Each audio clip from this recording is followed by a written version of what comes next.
Welcome to The Explainer. Today we're going to talk about something really tricky, a workplace dynamic that a lot of us have felt, but maybe couldn't quite put a name to. It's called subtle sabotage. All right, let's just dive right in with a question that might hit a little too close to home. Have you ever had that gut feeling that something's off? That the challenges you keep running into, they aren't just a coincidence? Well, that feeling, it has a name, and just recognizing it is the first, most powerful step you can take to protect your career. Now, this isn't about someone shouting at you. No, it's way quieter, a hidden pattern of behavior that just chips away at you. So first, let's really define what this is. The real danger here is that it hides in plain sight, you know? It's the kind of thing that makes you second-guess your own reality and think, wait, am I just being paranoid?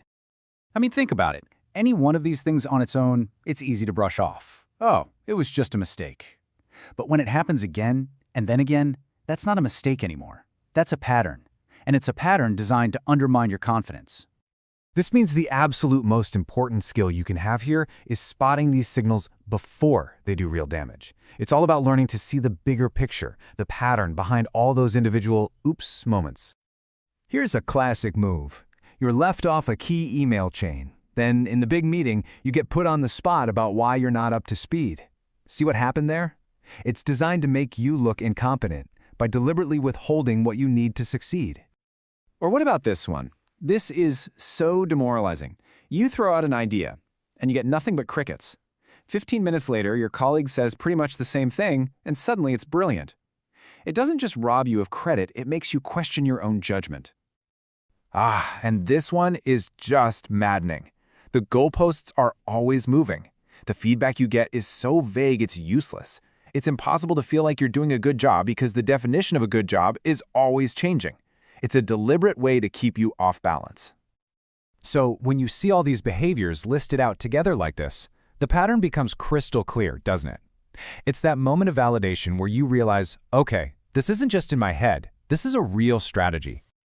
And here's the thing, this kind of behavior doesn't just hurt one person. It seeps out. It poisons the entire well, creating a culture of fear where nobody feels safe. What we're really talking about is a direct assault on something called psychological safety. It's this core belief that you can speak up, make a mistake, or take a smart risk without being punished for it. When a leader destroys that trust, they shut down innovation and honesty. And this is the end result. When that feeling of safety vanishes, you stop sharing your best ideas, you stop asking hard questions, you just go silent. Not because you have nothing to say, but because it feels safer that way. Okay, so you've spotted the problem, you know what's happening. Now what? Let's get practical. Let's walk through an actual actionable playbook for how to protect yourself. It's a three-part playbook, and it's pretty straightforward. First, you stay composed. No emotional reactions. Instead, you ask calm, clarifying questions. Second, you document everything. And I mean everything. Third, you find your allies. You don't go through this alone. Now, if you only remember one thing from this whole playbook, please make it this. A written record is your most powerful tool. After a verbal chat, just send a quick follow-up email confirming what you talked about. That paper trail of facts is so much stronger than just your memory. But here's the thing.